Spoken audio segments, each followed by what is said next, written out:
pananakit sa mga taong special. Nagdedeklara ho kami ng giyera. Hindi ho po, hindi kami makialam.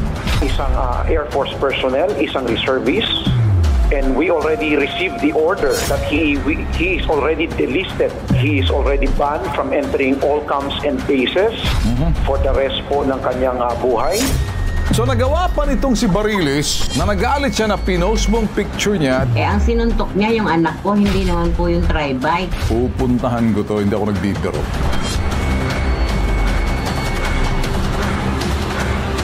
Kinumpirma ho ng tagapagsalita ng Philippine Air Force Reserve Command ni Lieutenant Colonel Maynard Mariano na tauhan na nila itong si Sergeant Jordan Christian Holgado. Ikinahihiya daw ng Air Force Reserve Command ang naging asal ng kanilang reservists. Pahayag ho ni Lieutenant Colonel Maynard Mariano. Eto na ho, kompleto na ho tayo. Panoorin. Sir, first and foremost, the Philippine Air Force would like to apologize to Mr. Mark Anthony Dalacat at sa kanyang family po sa pangyayaring ito. The Philippine Air Force do not condone such acts being displayed towards our brothers and sisters with special needs. Okay. Again, sir, we already investigated the incident. Itong pangyayari na po ito ay talaga pong hindi acceptable sa Philippine Air Force at the Armed Forces of the Philippines, sir. In fact, sir, I would like to give you an update. Just this morning, the commander of the Air Reserve Command called me and updated me on the action of the Philippine Air Force. I can already say this, sir, because binayagan na po ako na ibigay po sa inyo ang resulta ng aming investigasyon. And we found it that this is conduct unbecoming of isang Air Force personnel, isang reservist, and we already received the order that he is already delisted. Delisted? Yes, sir, delisted from the ranks of the Air Force Reserve. And part of that, sir, he is already banned from entering all camps and bases for the rest po ng kanyang buhay. And right now, sir, we already informed Sergeant Jordan Christian Holgado that he needs to face the charges that will be filed against him by the family. Sobra hong kahiyan ang dinulot ho rito nitong nanapak na reservice. Kaya nangyari umaksyon agad ang pamunuan ho ng Clark Air Base dito ho sa kay itong inarereklamo ho si Sergeant Jordan Christian Holgado na siya ho'y delisted. Tinanggal na ho sa listahan ng Reserve Command. Kumbaga, persona non grata. Ito'y shameful act ho yang ginawa, kumbaga doon sa kanyang kahiyan. Samantala, ipinatawag din si Holgado sa barangay para humarap sa ina at pamilya ng biktima. Pero, balita namin kung anong angas at siga daw nitong si Sergeant Jordan Christian Holgado sa kalsada. Sa tuwing humaharap daw ito sa barangay, lagi kasama ang kanyang nanay para daw makiusap si nanay doon sa kanyang sinapak. Mamasboy pala tong Bariles na to. Mga boss, etong nanay ng pobreng biktima ng PWD, isa ho siyang OFW. Nang mabalitaan ang nangyari sa kanyang anak, ora mismo umuwi ng Pinas para magbigay ng support at makita ang kanyang kawawang anak. Sa videong nakita niya, masakit ho yan. At dahil dyan, mga boss, makakausap natin ngayon ang inaho ng PWD na si Mark Anthony Dalacat. Dito ho, magandang hapon po sa inyo, Aling Noymeng. Magandang hapon po sa inyo, Sir Ben. Alright. Kayo ho'y galing pa sa bansang inyong pinanggalingan na bilang isang OFW at nang mabalitaan nyo yung bang dahilan kung bakit umuwi kayo rito? Opo, sir, nung na-send sa akin yung video, talagang hindi ko kaya yung ginawa niya sa anak ko. Napakasakit po sa isang ina na saktan ng iba yung anak niya, lalong-lalo na kung wala namang ginagawang mali. Yung anak ko, nakikita ko, hindi siya talaga nakakatulog ng maayos.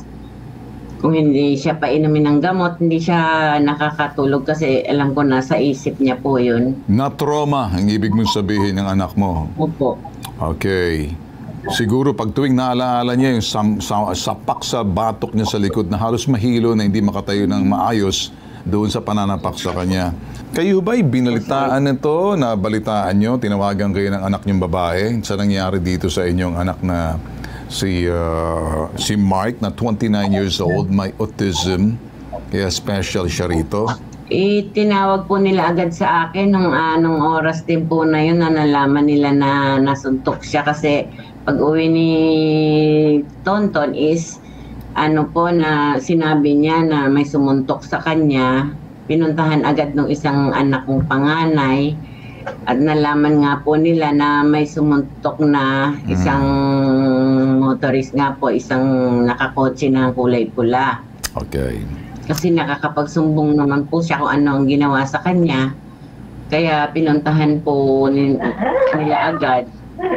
Tapos nakita nung pinanood nila sa CCTV is nakita ko pa agad kung ano yung nangyari. Nagkaroon ba kayo ng pagharap sa barangay sa harap mismo nitong si Sergeant Jordan Christian Holgado? Nabalitaan ko na kasama raw yung nanay para kausapin kayo doon sa kanyang ginawang pananakit. Nung unang harap po namin, kasama niya yung fiancé daw niya, tsaka po yung nanay niya. Nung kasama ang fiancé niya ng unang pagharap ninyo, anong napagkasunduan ninyo sa barangay? Wala po kaming natapos na usapan nung time na yon dahil tinanong niya po kasi ako kung ano ang magagawa niya para mapatawad sila. Okay. So, ang sinabi ko po sa kanya, 10 araw na yung nakaraan, kung talagang nagsisisi ka sa ginawa mo, kahit kamusta man lang sana sa anak ko, na nagte-text po siya kasi sa anak ko na bakit pinopost ko sa Facebook yung nangyari. Puro yung tungkol sa post ko sa Facebook dahil napapahiya sila. Pinost ko po yung medical ng anak ko na may fracture po siya at yung ID po ni Jordan Holgado. Pinost ko po doon na nanghingi po ako ng tulong sa mga tool post para po tulungan po kami kasi balita ko po marami po silang mga kapit dito, maraming mga kakilala. So nagawa pa nitong si Bariles na nagalit siya na pinost mong picture niya at pinost mo yung sinasabing picture ng anak mo tsaka yung medical dun sa nangyaring contusion, hematoma and right temporal area, small chip of fracture. Baytay ka muna. Ito'y ebidensya na to. Nagalit siya dahil pinost niyo to. Ito toong nangyari ito eh. Opo, dapat pa raw ba siyang ipahiya? Nakikipag-usap naman daw po siya. Pero pagkausap ko po siya, iba po ang sinasabi niya, mabait-baitan po siya, pero iba naman pag yung mga anak ko lang ang kaharap niya. Katulad na lang po nung sa barangay,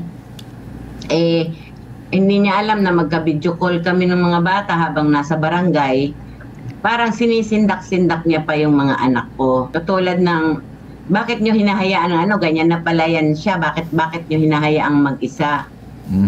Kasi po naman si Tonton is talagang gusto niya po independent siya. Ayaw niya ituring siya mula kasi nung maliit siya, hindi namin siya tinuturing na kakaiba. So lahat po nagagawa niya, kaya niya lahat gumawa, magluto, maglaba. Gina-justify niya ang kanyang pananapak parang kasalanan ng bata na siraan sa lansangan na plata ng gulong. Tama? Opo. Yung sagot ko po sa kanila is, sabi ko, so ikaw sa sarili mo, ano ang sa palagay mo ang magagawa mo para mapatawad kita? Kasi ni pangungumusta sa anak ko ni hindi mo nagawa. Kung talagang bukal sa loob mo na inaamin mo na ikaw nagkamali ka, kahit man lang sana yung pangungumusta sa anak ko na kumusta na ba si Mark Anthony, kumusta na yung nasuntok ko, yung ganun man lang, wala po silang kahit po yung nanay niya nagchat-chat po sa akin yan. Ano sinasabi ng nanay? Na pinapatanggal nila yung post. Huwag ko raw husgahan agad yung anak niya. Pareho naman daw kaming wala sa lugar na yon. Nakita ko mismo yung CCTV, kaya po ako nagre-react. Walang ginawa ang anak kong mali sa kanya. Sa palagay mo kaya mamas boy itong si Barilis na to? Si Barilis, si Jordan? Sa palagay ko po, kasi sinabi ng kapitan naman nung una na yung pangalawa naming pagkikita is kaming dalawa lang. Okay. Pero kasama pa rin niya yung nanay niya kahapon, na sa halip na manghingi sila ng kapatawaran, wala po talaga sa mukha nila. Ang sabi pa nila, magkita na lang ang abogado na lang natin ang mag-usap. Okay. Kasi masyado nyo na kaming nadidisgrade. Sana po mangingiyak kasi ididiretso ko po yung kaso. Gusto ko po siyang doon man lang maiano ko yung nangyari sa anak ko. Yung makasuhan po si Jordan Holgado. Pero kung kami lang po kasi ang kikilos, mukha po kasi parang meron silang mga rito. Alright. Katulad na lang kahapon na meron po agad siyang tinawagan daw na pulis. Hindi ko po alam kung totoo. Pero yun po ang sabi niya, tatawag lang siya sa pulis, sa kapitan, ganyan. Well, Aling Noime, walang magagawa yung pulis. Wala namang tangang pulis makikialam dyan. Kahit na mismo ang kinabibilangan niya, kinaaniban niya na sinasabing Reserve Command ng Philippine Air Force, tiniwalag na siya. Pumunta ba yung mga representante ng Air Force? Opo sir, nagpunta po sila sir. Okay. Nangingi po sila ng pasensya. Merong National Council on Disability Affairs pwedeng tumayo para sa inyo. Sa mga may kapansanan tulad ni Tonton, tulad nitong anak niyo si Mark Anthony, masasampahan ng kasong physical injury. Maituturing special to, protektado sila ng batas. Nangako ako kay Jordan nung kausap ko noon na kung maaari mag-usap-usap muna kayo, baka sakaling magkasundo, magkapatawaran. Pero lumalabas dito, ang sinasabi mo, walang nangyari. Nabwisit pa kayo? Opo, kasi ang sagot niya doon is ipapagawa daw niya yung tri-bike ng anak ko. Papapalitan daw niya ng gulong. Yun daw yung magagawa daw po niya.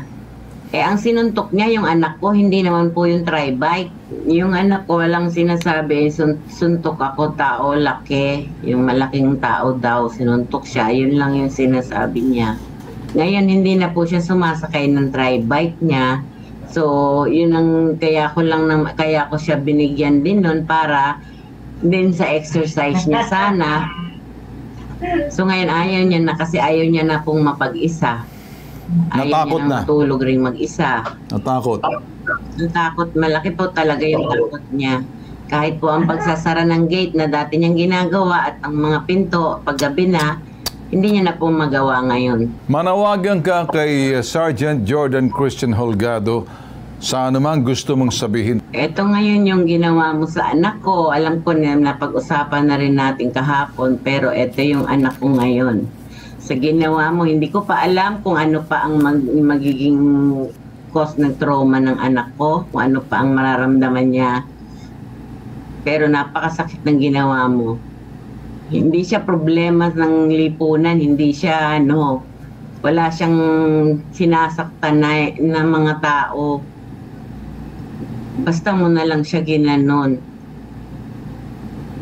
Dapat sa'yo nga, pati lisensya mo wala Hindi naman dapat kung nagdadrive ka, hindi dapat biglang mag-init ang ulo. Huwag kang magtago sa saya ng nanay mo. Ako humaharap dito dahil hindi kaya ng anak ko na humarap sa mga tao. Bakit ikaw kasama mo rin lagi ang nanay mo? Tutulungan namin kayo. Gagawa kami ng mga hakbang para may sampayang kaso. Sergeant Jordan Christian Holgado, iba ho kami pagdating sa pambansang sumbungan. Ang mga taong nananakit sa mga taong special, nagdedeklara ho kami ng giyera. Hindi kami makialam. Antayin natin muna to kasi kung hindi ito sasagot, pupuntahan ko to, hindi ako nagbibiro. Kung nanonood ka, Sergeant Jordan Christian Holgado, na ayaw mo makipag-usap, ibigay mo ang telepono sa nanay mo. The subscriber cannot be reached. Please try again later. Pues, umpisahan na namin ang aming trabaho. Mrs., alamin namin to. Maraming salamat po, sir.